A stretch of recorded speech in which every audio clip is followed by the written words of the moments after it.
Good morning, evening, or afternoon, depending on where you're joining us from. Welcome. My name is M. Samuel Hawk, and I will be the moderator for this masterclass on growth diagnostics. We have a packed session planned for you, so I'll push us through. This special masterclass is organized by the Youth Policy Forum. For those of us joining who are new to YPF, it started off in 2018 just as a Facebook platform to discuss and learn more about policies and really build a network for Bangladeshis who were interested in discourse around policy. At that point in time, YPF was the first of its kind. In the last 4 years, there's been tremendous growth. YPF has essentially managed to become a full-fledged policy organization. There are 3 dimensions currently to YPF: policy dialogue, policy research, and policy advocacy.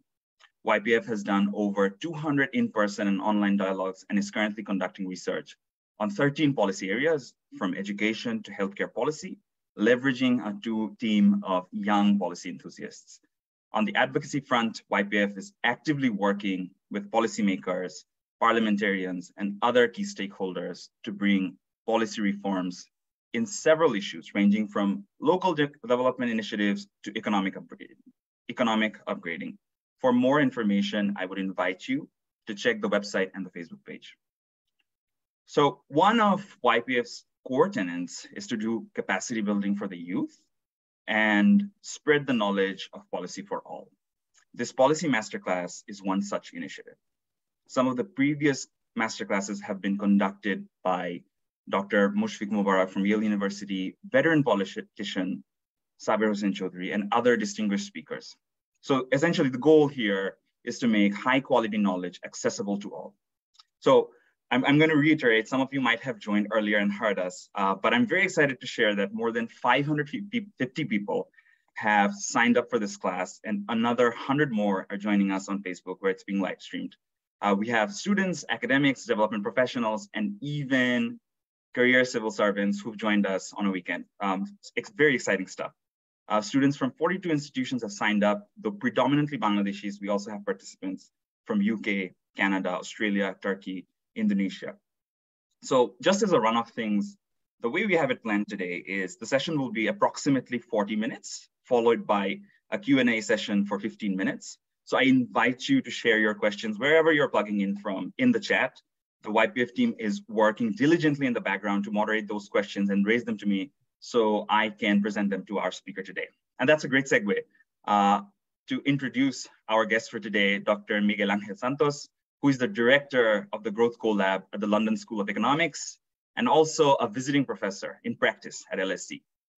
Dr. Santos has a wealth of experience leading research engagements aimed at advising governments in developing countries to rethink their development strategy. After joining the Harvard Growth Lab in 2014, he has led multidisciplinary research teams in developing top-notch research aimed at helping countries like Albania, Jordan, Namibia, to name a few, and also to support countries at a subnational level. In addition to his exemplary applied research work, Dr. Santos has taught courses on developing economics at the Harvard Kennedy School and the Harris School of Public Policy at the University of Chicago. On a more personal note, Dr. Santos was a professor of mine in grad school, and I was incredibly fortunate to be in a class where we really got to experience the value of growth diagnostics in helping countries grow. I will confidently say, and not only because he's here, but that was my most favorite course during the tenure of grad school. So personally, I'm very excited that we can share an overview of growth diagnostics for those of us joining. Enough from my end. Without further ado, I would like to hand it over to our guest for today, Dr. Santos. Well, thank you very much, Samuel, for the idea. Thank you for the people at the Youth Policy Forum for inviting me to share on a Saturday. I'm very proud of having received the numbers and the attention. Let's try to be up to the expectations, but very happy to share with you all. I'm gonna start just by describing what we do. Like Samuel was saying, I work at the Growth Lab at Harvard University. The Growth Lab, it's a research center that it's very particular. It does research projects with governments around the world on issues of policy they want to implement to inform policy, and then support governments in translating those insights into policy. like Avinash Dixit used to say, policy, it's second best at best. So you do with the insights the best that the context in which you are working allows. And then you implement those things and you learn from the process of implementation. You usually get implementation wrong. And then you correct and adapt the design of policy until you have something that it's technically right, it's administratively possible for government, and it's politically feasible, and push the country or the place or the state in the right direction. So in doing that, we use a series of frameworks. I'm going to share with you today one of the main frameworks we use to try to identify place-specific policies. So the Growth Lab started at Harvard 20 years ago. It's led by Ricardo Hausmann. I've been working with Ricardo for 8 years. Last year, I moved to London School of Economics, where we opened the Harvard LSE Growth Collaboration, which is essentially an office of the Growth Lab started at the London School of Economics, specifically at the School of Public Policy. What is it that we do? As I said, we do three things. We try to push the frontiers of economic growth and development, but then we collaborate with policymakers, providing research inputs for policy design. We learn from implementation. We codify what we learn in teaching in papers. Very few people read papers nowadays. So we codify that in tools, online tools that allow people to use the insights of a research without necessarily having to understand every bit, technical bit behind it, but just the intuition. And in the process, we teach, we write and teach, and we like to think that we're building the next generation of data-driven, evidence-driven policy analysts. We typically do two types of projects. Either we are asked to write a paper in a place, or we are asked to advise the government. When we are asked to write a paper, why we do it if it's not going to end up in anything practical? Because we want to understand something better, because we want to inform a topic, because we need to adapt our methodology to the specific of the place, and that makes us better. We have done many projects like that. Our projects are typically sponsored by governments directly, philanthropy, multilateral institutions, governments themselves. And then there are governments that hire us to advise them and doing research, getting research insights, implementing them. And those governments do not read papers, so we don't write much papers there. We communicate with them with policy memos and presentations. The bulk of the projects that we are involved right now, as you see there in blue, are projects where we are involved in developing applied research to translate that into policy and work with government to learn from the process of implementation. So the outline of thought, I just wanted to say this because I wanted to give you some framework is in which context we do what I'm about to present, because it matters. So I'm going to explain roughly what's the idea of growth diagnostic, who came up with it, how it has evolved, and then I'm gonna share some of the principles that guide the growth diagnostic process. And at last, I'm going to address some of the critiques that have been done to the growth diagnostic framework and how those critiques can be addressed. The motivation for growth diagnostic, and typically what students ask at first in one of our classes, is why do we care about growth and not development? Development is a much broader concept that economic growth entails improving standards of living and other things that go beyond growth. But there's a massive amount of empirical evidence associating growth to process of economic development. So even if a place to sustain growth needs to develop certain institutions that will take a lot of time, accelerating growth in the short term tends to give you the leeway and the political capital and the space you need to try to move on to state building creation. So the first idea is this is important because it's very much associated with development. The second idea is growth strategies should be context specific. We see reforms that are not equally likely to be successful in all places because they're not equally needed, because they're implemented in different contexts, because the governments that implement them do not have the same state capacity. So a growth strategy should always be context specific, and growth diagnostics is a way to get there.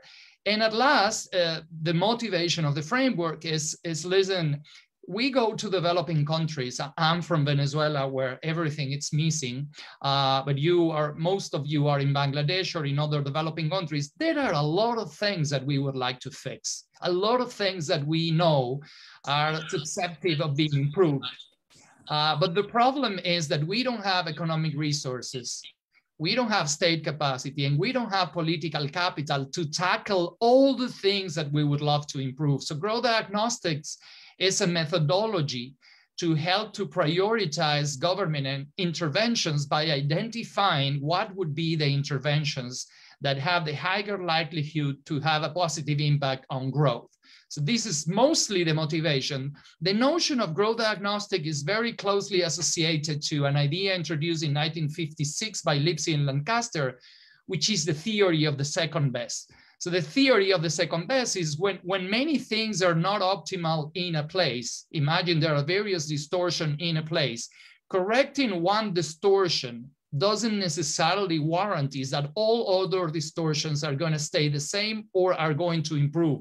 Actually, by moving one, you might deteriorate another one. So distortions, I mean, can be government imposed. Imagine under provision of public goods, under provision of education, health, roads, bridges.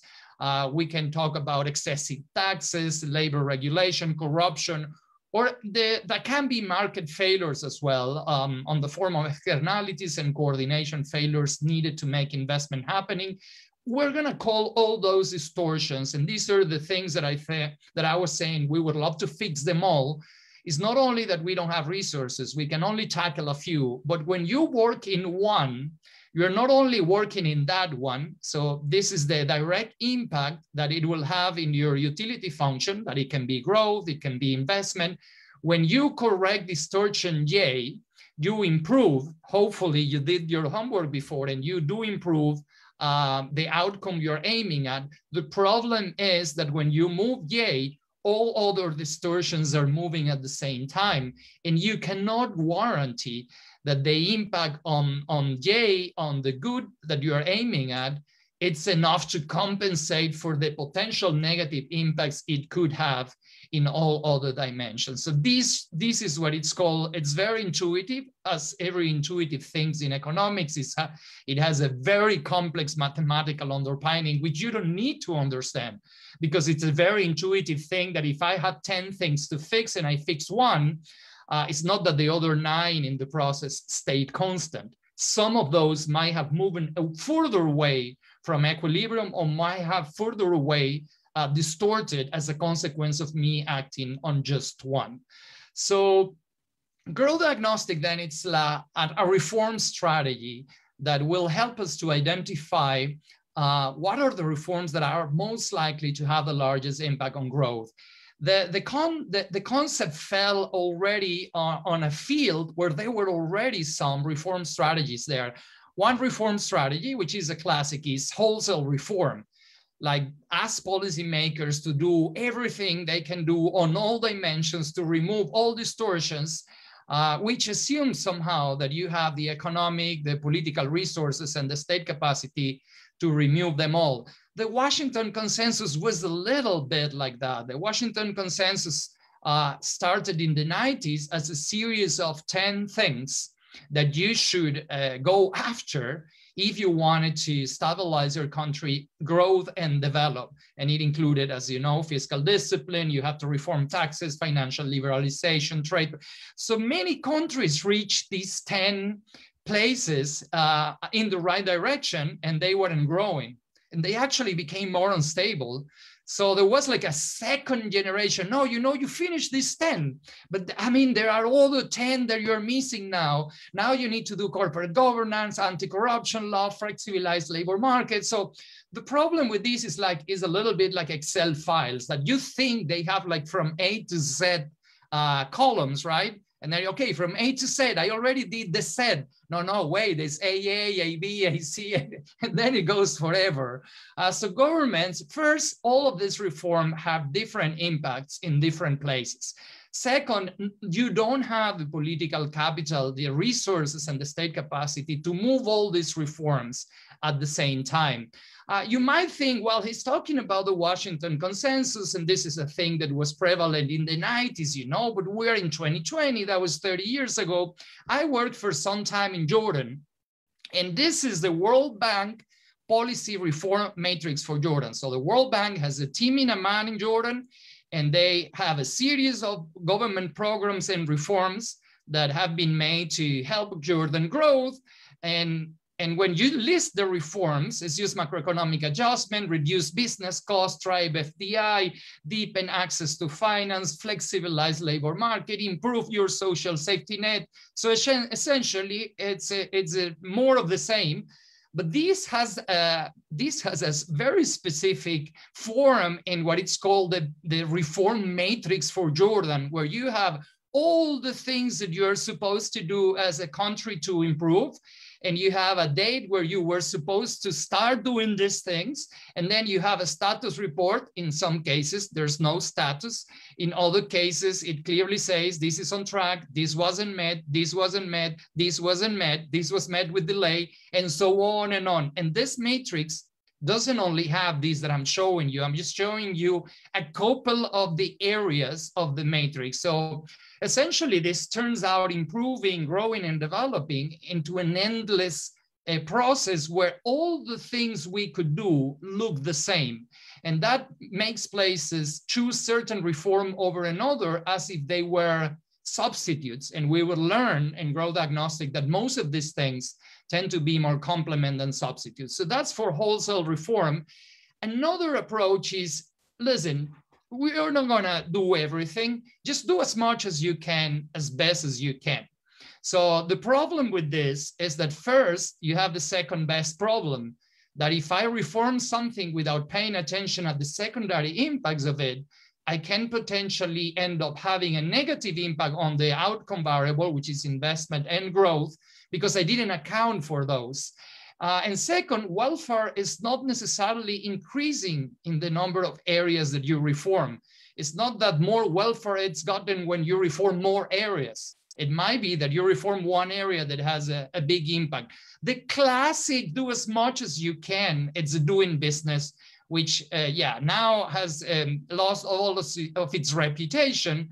But there are a number of countries in the world that were working very hard along all of this dimension of doing business, or at least on the ones that could make a difference. And here I have an anecdote. I had a former student from Harvard that went to work in the government of Afghanistan. And he came to visit me in the office 3 years ago, before Afghanistan, as we came to know it, fell back to the hands of the Taliban. And I asked him, how are things going in Afghanistan? And he was telling me, they're going great. You know, we have reduced the number of days you need to register a business from 120 to 27 days. We have improved the days and the administrative processes for construction permits from this to that. And as a consequence, Afghanistan ranking in the doing business moved from 127 to 83. So that's wonderful. I said, well, that sounds like wonderful. And are you getting investment now? I said, hey, investment? Are you crazy? No, we're not getting any investment. Like, why not? Well, because the security situation. No one is going to come unless we improve the security situation. And then I asked, and then why are you doing all these things? And he gave me two answers that we can learn a lot from. First, it's because I can. So they have started to work in the things they could improve, whatever those things were. And they were not working hard on the things that were like very weak. How are we going to tackle security in Afghanistan? But the second thing that tells you a lot about how development works is that Afghanistan is a country that lives on foreign aid and loans of multilateral institutions. And to get those loans, multilateral institutions will demand from you that you make improvements along these dimensions, even if improving on these dimensions wouldn't make any difference on the ground. So there was like this big effort to improve in things that everybody knew wasn't going to make any difference, because that will improve the financing you will get from the international community in general, multilateral, bilateral, or aid. Another is what, I mean, you might have thought, well, let's go for the second best reforms. Because if I have a reform and I can know what are all the second best impacts on all other variables, let's just pick the reform that enables you to improve the outcome once you account for all the second best effects. Unfortunately, the second best effects are not observable. So you don't really know. You can barely know when you reform one area, what is going to be the impact of that area on the outcome. There are methods for that. You all are studying that. You all have studied RCTs. You all have studied evaluation of impact. That allows you to approximate the impact of the area you are reforming on the outcome variable. That doesn't allow you to know what is the impact of that area I'm reforming on the distortions that are in this place in all other areas. The second best reform cannot be estimated. And another thing, some places like let's just tackle the largest distortion. Let's just identify what's the factor that it's further away from ideal, and let's work on that. And the problem with that is that that is not necessarily the one that is going to have the higher impact. So the growth diagnostic strategy, it's very simple. If this is your equation, define your reform priorities based on the direct impact of the reform on the outcome. It's very simple. So by focusing on the reforms that have the highest direct impact, you minimize the likelihood that second best interactions you're not accounting for will diminish or reverse the welfare effects. And at last, that will force you to go for reforms that are not the largest distortions, that are not the one that you can fix. It will force you to go for the reforms that have the largest impacts, that have the biggest bang for the reform buck. And then you put all your resources, all your state capacity, all your political capital behind the reform that is going to have the largest impact. And that, as we will see, has a better outcome than a spray gun approach that let's just try to improve everything at once. The notion embedded in growth diagnostics it's very simple. When you do things this way, it's like you're trying to increase the amount of water. Allow me and believe me that this is a barrel. This is my best depiction of a barrel I could do. And imagine we're trying to increase the amount of water a barrel can hold. So the substitute part, the doing business concept is based on these bars are horizontal. And if these bars are horizontal, any improvement in any bar will increase the amount of water that we can hold on that barrel. Either infrastructure, finance, property rights, human capital, work on improving anything because the impact on the amount of water you can hold is the same. So that corresponds to a world where production factors are substitutes. And the growth diagnostic approach, it's more a world where production factors are complements. So here you have a lot of bars that are vertical, and the amount of water you can hold in the barrel will be defined by the shortest slab. So if you have a lot of macro stability and you're not growing, and you increase macroeconomic stability, but in this example, you don't improve infrastructure, the amount of water you're going to be able to hold in the barrel is exactly the same. So the world is not either substitutes or complement. We know the world is somewhere in between, that production factors are somewhere in between. But after all my years working on growth, I've come to believe that production factors add a lot more complement than substitutes. It's rarely the case. You might say, I can think of a production function that it's a parking lot. So there's either a guy giving the tickets away, collecting the fee and opening the bar, or it's a machine. Well, that's a world where capital and labor are perfect substitutes. And then you go for the cheaper. But normally, the more sophisticated things, think of a company. You never say, listen, we're missing engineers. Let's just hire 3 lawyers. or 4 lawyers to make up for the engineer that we're missing. You're going to tell me, no, we need the engineers, we need the lawyers, we need the accountants. So all the production factors tend to be more complement than substitutes. So essentially, the growth diagnostic, it's based on the idea of growth, it's sustainably driven by private investment. Why this place doesn't have enough private investment? So one answer is, well, because the cost of financing investment is very low. You know, we have great investment projects, but there's no money for these investment projects. So we finance, and that can, why there's not enough money? Well, because savings in this country are low, because even if savings are low, we cannot tap into international markets to get money to do our projects, or savings are high, but our banking system is extremely inefficient. This is a set of explanation where you assume I have good investment projects, they're very productive, they could pay the cost of capital. The problem is I don't have money to do them. So that's one side. Another side is, listen, anything we can try to do in this economy has a very low productivity, and that doesn't allow to pay for the cost of finance. So the money, it's there, but the projects are not productive enough. And they cannot be productive because you have a country with low human capital, therefore you have to be fighting for the people that it's well qualified. There are large premiums to education. You have bad infrastructure. It could also be that you generate the returns, but you cannot appropriate them because taxes are very large, because there are other macroeconomic distortions, because there are labor regulations like in Argentina that disproportionately protect workers at the result that then business people do not hire workers because the law protects workers too much. You could also have returns that are eaten away by macroeconomic disequilibrium, like inflation, devaluation, etc.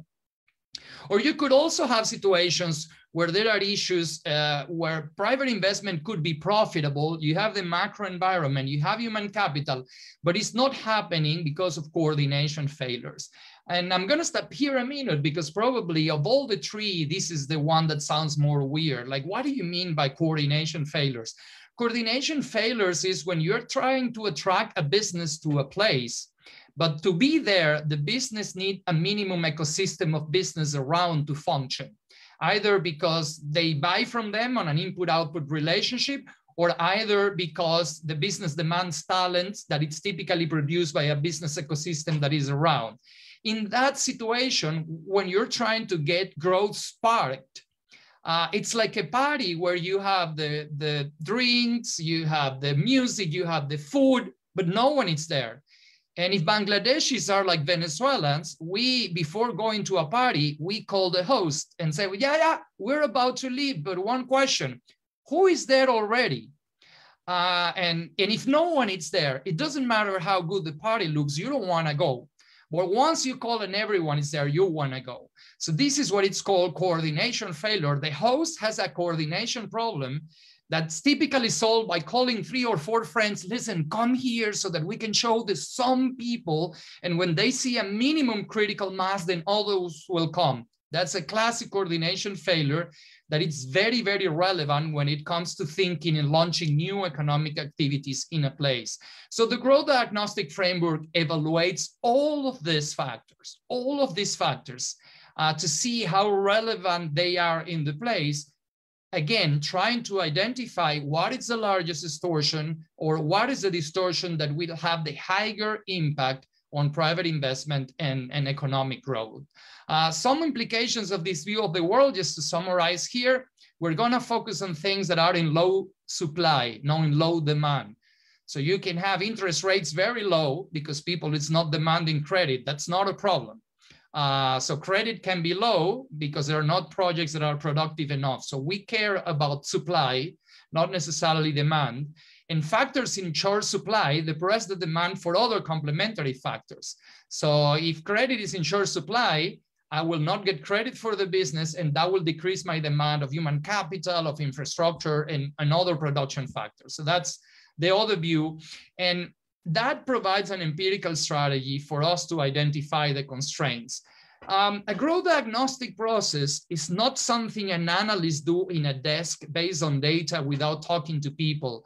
I just want to show to you the growth diagnostic process we followed in Namibia. You identify what are the key economic sectors. You identify what are the key economic firms, the government agencies. You interview them all in order of relevance. You have data, but in these interviews, many times people point to you at what to look in the data that you wouldn't have thought about.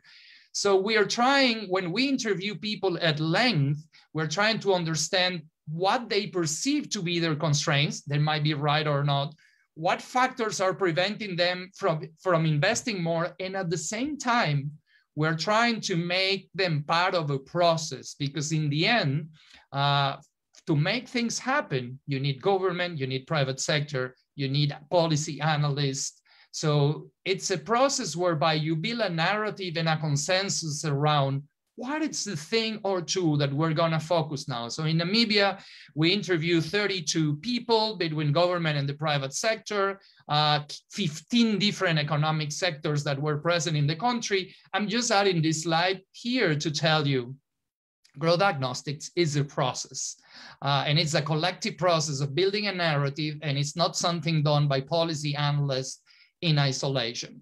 How do you identify the binding constraints? Like what are the binding constraints?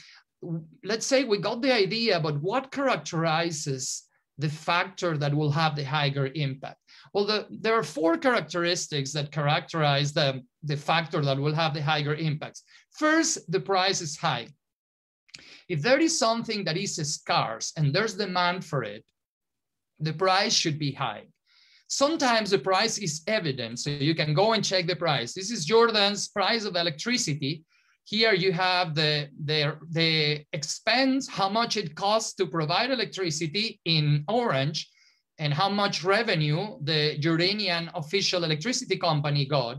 And you can see there's a period here before the Arab Spring where they got subsidized natural gas from Egypt. So energy, it's very low, and the electricity company, it's in equilibrium. But the Arab Spring caused a disruption in the pipeline coming from Egypt. So Jordan stopped receiving cheap natural gas, and they had to go out in the international markets and buy oil at a point where oil was beyond $100 per barrel. And as a consequence, they didn't translate the full impact into the people. So the energy company started to experience some very large deficits that account for very large debt. And at some point, Jordan managed to develop terminals for liquefied natural gas, got rid of importing oil, and finally came back. But when you're done and you compare this transition, people was paying on average 5 to 6 cents per kilowatt. And when the new equilibrium arrived, they were paying around 10 cents per kilowatt. Why is this important? Well, look at the price of electricity in Jordan by economic sectors, because the tariffs were tremendously spread. And here I have all the states of the United States and all the European countries in blue. So this is what the banking sector in Jordan paid, 40 cents per kilowatt. What the mining sector paid in Jordan, 34. What the telecom sector paid, and then you go down, water pumping, hotels were the ones paying the cheaper fare. And still, this was on top of all states of the United States and all countries in Europe. And why is this important? Because Jordan got subsidized energy from Egypt and from Saddam Hussein in Iraq, and as a consequence, developed manufacturing that was very energy intensive. This is the degree of energy intensive of manufacturing of various countries in the Middle East.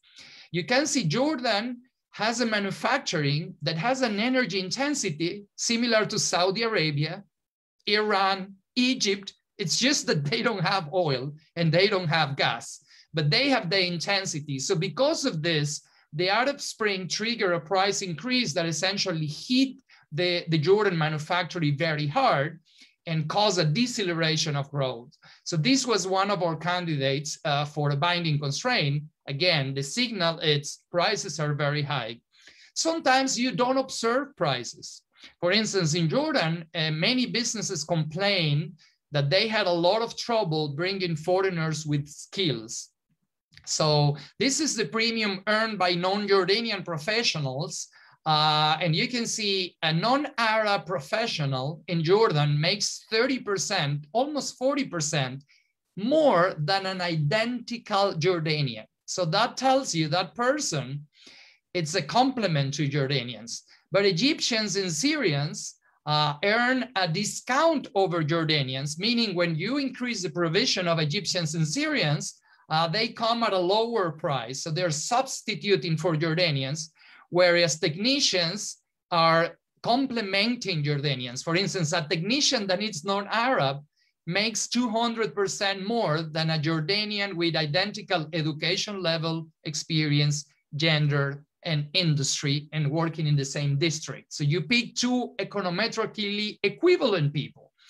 And there's one making 200% more. There has to be the case that person knows something. So they have a very restrictive laws, just as in the case of Panama. Panama is one of the countries growing the most in the world over the previous decade.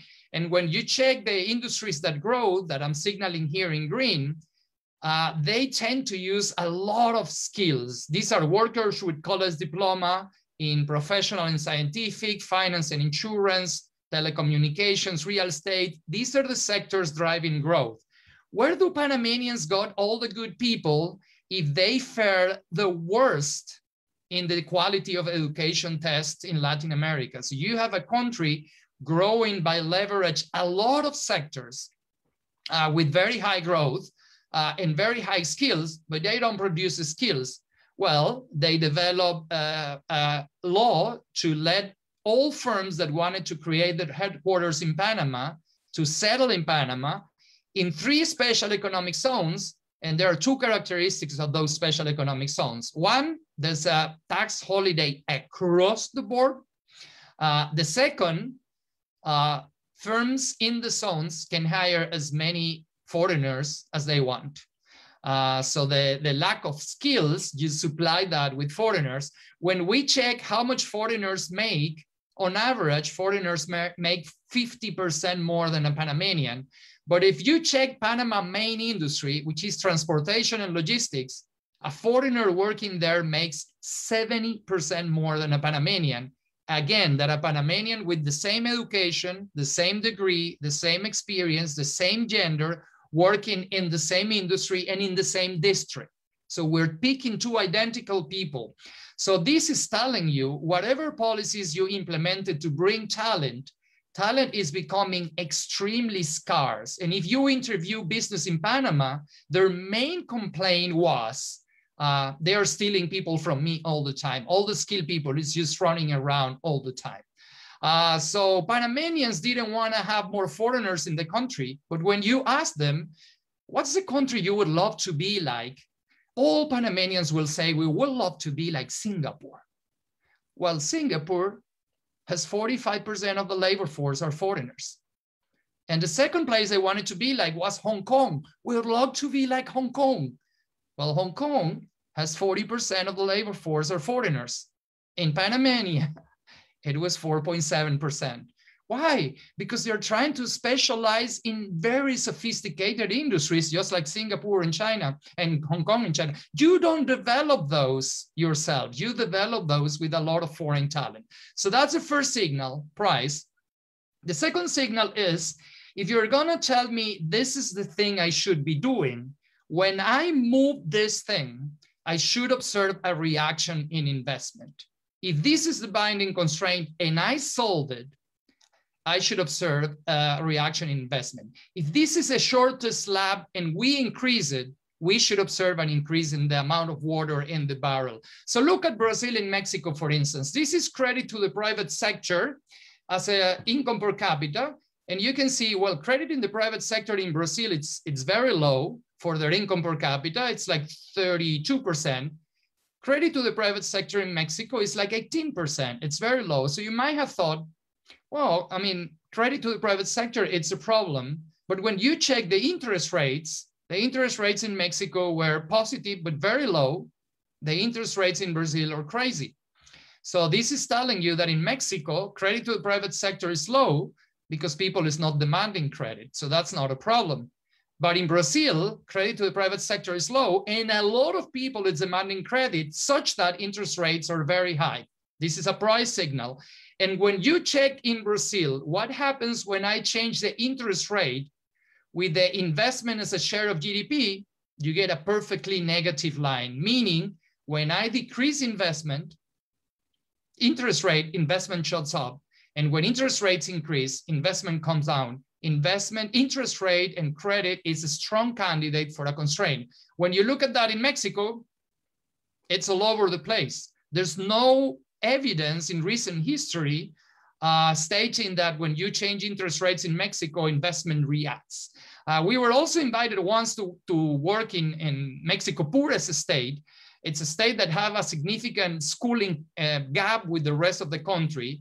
You can see here the years of education of the rest of the country and the years of education of Chiapas, which is Mexico's poorest place.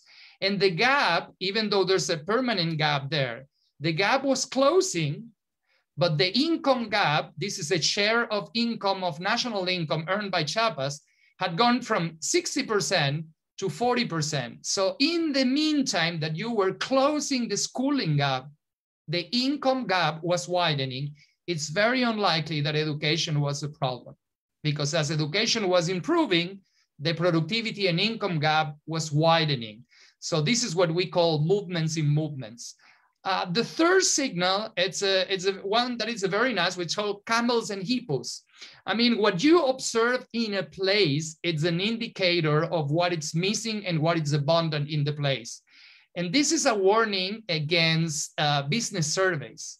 Imagine you go find a camel in the desert and you interview the camel and you do a business survey to the camel and you ask the camel, listen, is water a problem in this place?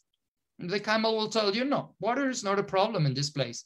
Yeah, that's why he's there. He arrived there because he's not water intensive, so he doesn't consider water a problem. But you wouldn't see any hippo in the desert.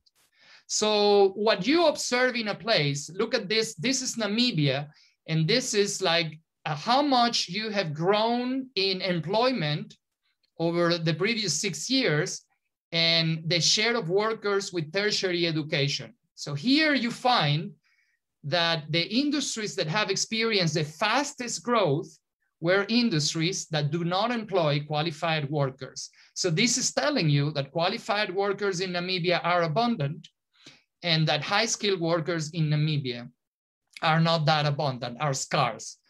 And the industries that are depending on high-skilled workers, like finance, professional science, information, and technology, are growing a lot less than industries like agriculture, hotels and restaurants, constructions, that are not that intensive. So this is one way to do it. There's an econometric way to do it, which is more complex, but essentially you can measure the water intensity of all states in Mexico. All the industries in Mexico, in these states, we work in Hermosillo, which is the desert. And here you get that industries present in Hermosillo tend to be less water intensive. That suggests that water might be a constraint. That's a camel and hippo signal. I also worked in 2019, just before the COVID outbreak, in the Peruvian Amazonian jungle. And there you can see the prices of electricity to housing are very low, but to business are very high. And when you check the industrial spectrum of all the states of Peru, the state of the Amazonian where I was working has the lower water intensity business sector in the country. So you have a lot of businesses there that are not water intensive. That's telling you water, it's not a problem. And the last one, and with this I'll finish, is it's a constraint in a place. The private sector already knows that, and they're trying to get around it desperately. So this is more an anecdotal idea, but the private sector knows that, and they're trying to get around it. In Mexico, poorest place, we found this very modern factory, extremely modern factory that employed low-skilled workers that were extremely productive. And that factory has expanded in this pattern. They have started here, and they have started to create plants all over the place. And when we ask, why is it that you, instead of having one big factory, are having many small factories? They said, because most of the population in this state is indigenous. Property, it's communal, and they won't leave their property. If they leave their property and go to work somewhere else, the indigenous authority comes and taxes their family because of migrants. So as a consequence, people is poor, but they don't move. So what the business was doing, it's taking the jobs where the people is, because in this particular place, because of the indigenous regulations that prevail in the place, people will not move to the cities because their families behind will be taxed. And in Honduras, for instance, you have that the budget spent by private business in security is extremely high. Another way of identifying a constraint, if electricity is a problem, lots of private firms using generators. If water is a problem, lots of private firms putting up their own tanks. And here in Honduras, security is a big problem. So when you interview companies and you ask them how much of your sales are eaten away by your own investment in security, you get up to 12%. So they're paying for private security to try to get around the security problem. So those are the four signals. I will move fast here in the process just to talk a little bit about the growth diagnostic critique. The growth diagnostic critique, it's that came from Avinash Dixit saying, listen, this is not a tree. I like the methodology, but I don't think this is a tree, because some factors that are preventing credit from happening might be preventing infrastructure from happening. So that's a great idea. And at present, we're working at the moment of not only having final signals informing finance as a constraint, but having finance signals informing infrastructure as a constraint, informing human capital, because maybe you don't have credits to get a loan and pay for the university. So some constraints can be inform other constraints and be somewhat linked.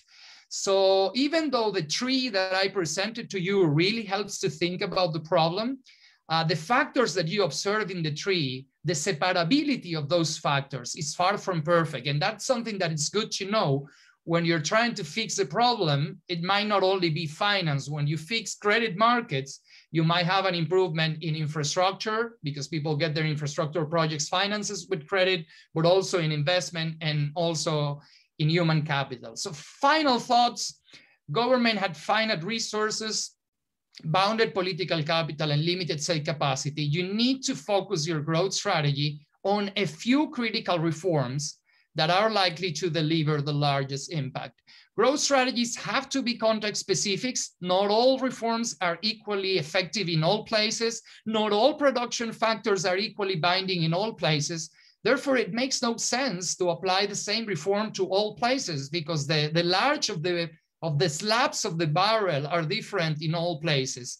And at last, as you might have imagined as I was talking, there's a lot of econometrics, there's a lot of economics, there's a lot of analytics behind growth diagnostics, but it's an art. In the end, you evaluate all the factors, you get a sense of what would be the impact of removing this distortion. You try to calculate your lambdas, you hear narratives on the ground of people telling you what's the constraint, and then you need to assemble all those pieces back together into a coherent narrative, which is why it's really important that you don't do this process alone. But this process is more a collective thinking process that includes private sector, political analysts, and government, and ends up in a collective narrative that helps you decide how to move your country forward. So I'll stop there so that we have a few minutes for questions and Q&As to the extent that I can have A's to your Q's. Thank you so much, Dr. Santos.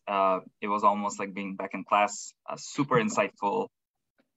Got to refresh a lot of things. I remembered that it can get technical at some points, but that's the entire process of answering these difficult questions. So we have a few questions coming in. If it's okay with you, I'm gonna surface 3 together, and then we can knock them out one at a time. So the first question is from Shaika Mohammed, and the question is, can we get an explanation on how investments get low returns due to government failure? That's question 1. The other question from MD Abir Hassan is, how difficult is it to train and convince governments to use growth diagnostic as a tool to identify priority reforms? I mean, the real success would be when the government does this exercise on their own as opposed to others doing it for them? And the third question is from me. As we're thinking about the greatest impact, what are some of the economic indicators we might think through when we're associating impact? Can you repeat the last one, Samuel, please? So the question is around direct impact. I know we're talking about the greatest impact. What are some of those economic parameters that we can think through when we're thinking about impact? Super. So on the first question, a government failure, for instance, we're not thinking here about government giving private business subsidies, government intervening in market process, government protecting private business. We're talking about there are some goods that government should have provided to the private sector, that the companies they are competing against internationally get those goods from their governments that here are not working that well. One of those can be roads. If you go to Mexico, poorest states, the roads are of low quality. Because of that, you cannot do high value agriculture. You can do coffee. Why? Because coffee, you can transport it and heat it and kick it and the truck can fall in many roads, but it's still coffee. Watermelons, not the same. Pineapples, not the same. So roads is an example. Another example, it's tax regulations, that it can be how high the tax rates are. Argentina has one of the highest tax rate in Latin America. So if you have a business in Brazil competing with a business in Argentina with the same technology, with the same efficiency, it will be a lot less profitable in Argentina just because the tax rate is much higher. So that's another example. So there are many examples of government failures that make the returns on private activity lower. Yeah, you were saying that this should be ideally done from within government. Government should have the state capacity to do this. The problem of government is that everybody in government is sitting somewhere. And where you sat, listen to this, where you stand regarding what is the most important thing to do depends on where you sit. So if you sit in the Ministry of Education, you're not gonna agree with a growth diagnostics that says, no, listen, education is fine. We just don't have educated people. If you go to Africa, if you go to Washington, DC, you will hear that people in Africa need to get educated. They need to get educated. You need to improve education. If you go to Africa and you talk to any government, their problem is we have educated people unemployed. So there has to be something else missing. So it would be ideal to have, you can have a delivery unit, which is people that don't sit at any of the potential constraints. You do need education to keep on going. You need infrastructure to keep on going. But to do this job, you need like a delivery unit at the president's level or at the governor's level. I'm not saying it's not possible. I'm just saying sometimes it's easier if an outsider collaborates in identifying it for you, particularly if it's an independent firm and not a consultant firm, which is not independent because it depends on you paying to them and them being happy. Like universities or think tanks have more independence to tell you things that you don't like. That's what you want. And then you can put your own delivery unit. In some countries, there are delivery units at the presidency level that do this sort of like pan administration, across administration work. This is a work that has to go above all the levels and entities of government to be able to identify what is the binding constraint. It doesn't mean the others are not important. Like government has like ongoing units that should continue to go. It's just which are the ones where we're gonna make a special effort because those are the most binding constraints. Regarding impact, Samuel, there's a little bit of a leap of faith there. Like we have been, I'm gonna put you an example. I've been working for 2.5 years now in Namibia. We put for Namibia a work on identifying which sectors have potential to deliver growth in Namibia that are not primary sectors, that are not diamonds, etc., that are not coal, diamond, zinc. Those are already delivering what they can deliver. And then we put out some growth diagnostic work to identify what are the things preventing these sectors with potential from materializing. And we got to the various conclusions. One conclusion was talent. So we created a system of visas for foreigners so that companies coming can import people with special skills and get work visas for them and their spouses.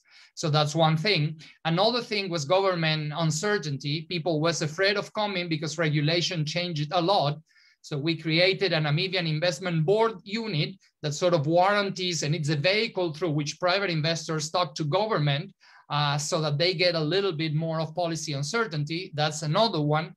So those were the two more important binding constraints. There was a third one, water, because Namibia is a very dry country. Not much to do there other than kicking off desalination projects. So you come to these conclusions, and then you go and reach out to investors. Then you think, which companies in these sectors are investing in countries like Namibia, not in Austria?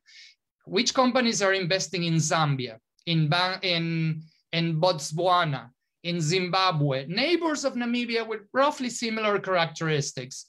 Go visit them and tell them what you're doing, try to have them coming. The ultimate impact you were asking for, it's they came, they brought FDI, they are employing a lot of people, and they are producing something that now it's exported, it's competitive, and it helps the balance of payments. The problem is that you don't have these impacts before you do the work. So you have to do, and in policy, it is always like that. You have to do the best you can do with your policy tools, with your policy analysis to come to the conclusion, what is it that we're gonna do? And which all government, these are the priorities: policy uncertainty, skills, water desalination. These are the priorities. Okay, right. Let's just go after them and tell them we have improved in these dimensions. The acid test you were asking for is, are they coming? And how much money it's coming, and how much employment is that, and how much growth is that? And there's some of that coming, and there's some success that we have observed. But in the end, this is a more medium-term answer. You might get some kick right away, but it's more of a medium-term answer. And that's why these policies are often not pursued, because governments perceive their results might fall beyond my political term in office. And because of that, you prefer to build a bridge, even if it's a bridge, if it's not the problem, you prefer to build a school, a road, an airport. You go there, you cut the ribbon, and then you say, I, Samuel Hake, was the governor of this province. My legacy is that bridge. It's very concrete. But if you spend your 5 years in office working to bring in foreign investors, when is that going to yield results? When is that going to translate in employment and grow in a more diversified economy? Probably beyond your term, and that's more of a fuzzy legacy for you. Professor, thank you so much. I know you're pressed for time at the hour. Can we do a small batch of questions? No, I need to go in 3 minutes. What I can do is I can offer to you that we do a follow-up to this whenever you want. This is an absolute pleasure for me. And actually, I enjoy a lot and learn from listening to you. And I regret not having more opportunity to get more questions this time. Perfect. I wanted to ask one overarching question is, if someone wanted to learn more about these topics, where could they look into? Well, what I'm going to do is I'm going to share the presentation with you. Perfect. So that you find a way, I guess the forum already sorted this, to distribute among all the people that registered. And there you'll find my email, the links to the Growth Lab website. And at the end, you will see a list of reads, some of them easier than others, about the things that I have presented if you want to learn more. So I can send to you the presentation and feel free to share with the people. And then the people can reach out to me either by email or Twitter, which is what I use. It's going to be there in the presentation. And yeah, for me, it's always a pleasure to interact and to get to know. Don't know much about Bangladesh, so people reaching out to me from Bangladesh will always teach me. Excellent. Excellent. Well, on behalf of the Youth Policy Forum, I really want to extend our sincerest gratitude for you taking time out of your, I know, very packed schedule to be here. And thank you for all those plugs. We're going to be sharing your Twitter account and also just the slides for all those who've attended and all those who couldn't attend, so that they can follow up on these really interesting topics. For me personally, this was a great learning experience as well again. So thank you so much for your time today, Professor. Thanks for the invite. It was a pleasure.